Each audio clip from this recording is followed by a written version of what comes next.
President John Mahama has assured Ghanaians that his government is pursuing corruption cases with diligence and fairness. Speaking at the maiden media encounter on Wednesday, he stressed that any perceived delay in prosecuting persons accused of misappropriating state funds does not amount to an escape from justice.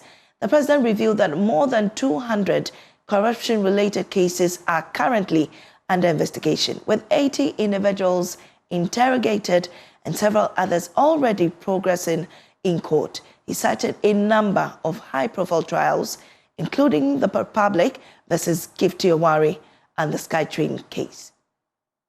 Over 200 cases are under active investigation, with about 80 people interrogated so far.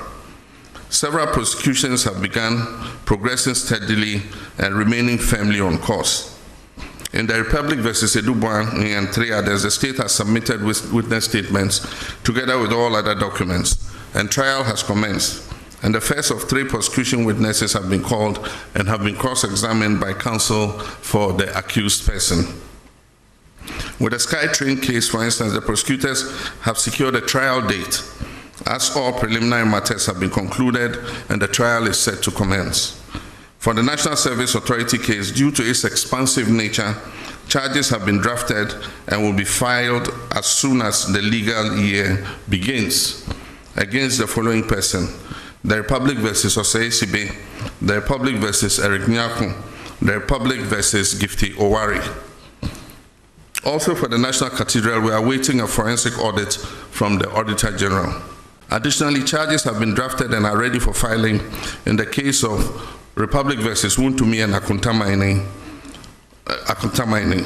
The Economic and Organized Crime Office, IOCO, is finalizing its report with respect to Exim Bank transactions. Dockets are in preparation for the buffer stock case and the drip equipment case. Investigations are ongoing into the African Cup of Nations case, the Mart Set case, and approximately 20 other cases currently. Let me be clear, every single case of corruption that needs to be investigated is being looked into. And once evidence is found to ground the prosecution, that will happen and happen swiftly.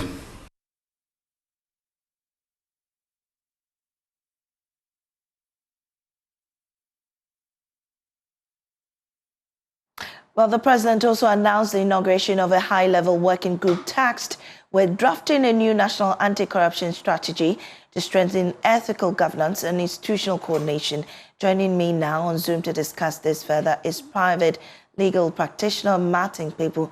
Mr. Pebu, we're grateful for your time on News Today. Well, with over 200 cases under investigation, do you think this number is enough to show that Ghana is truly on track to tackle corruption once and for all? 200 cases are...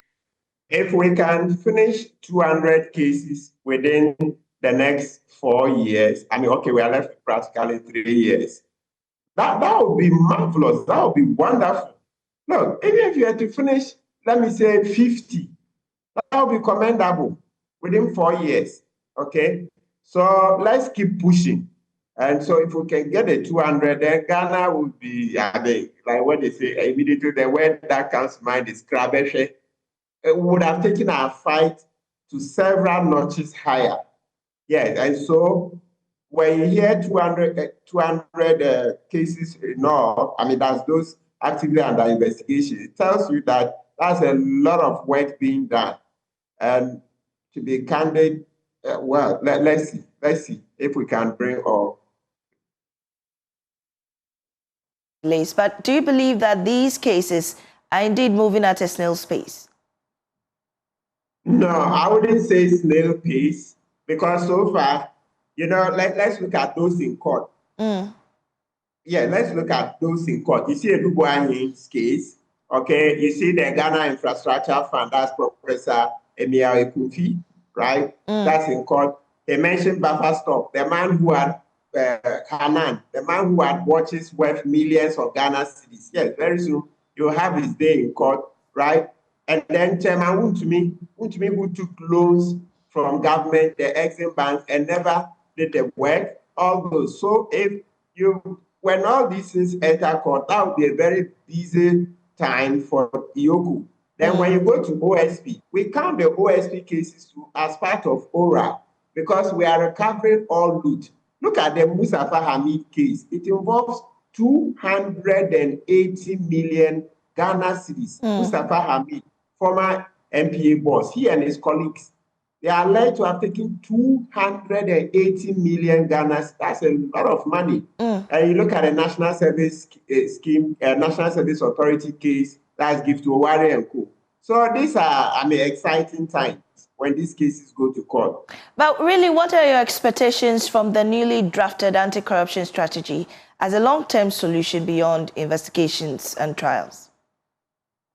Well, yeah, so that strategy is going to help in our fight against corruption, especially when you look at, so the push now is that we should look at how to make it easier to fight corruption.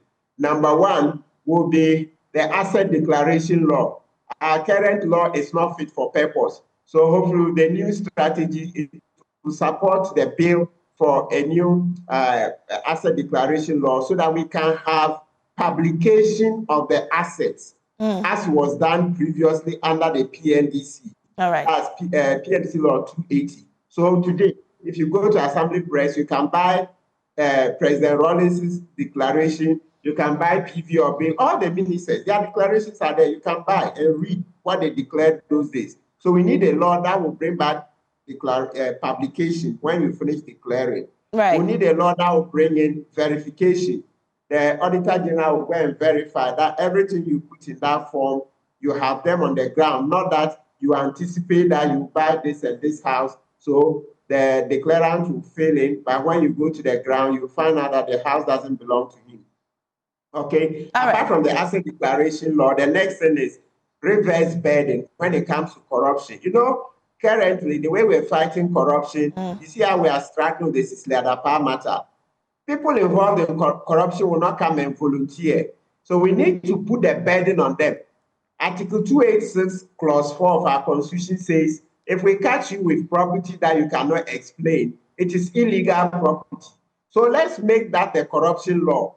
So the Article 286 is civil law, okay? It's civil law. But let's make it criminal law. So that if we catch you with the property you cannot explain, then that's a crime. All right. So that you have to explain. And so many other changes. So the strategy is going to be a good one. Thank you so much, Martin, for your time. Martin Pebu is private legal practitioner. Okay.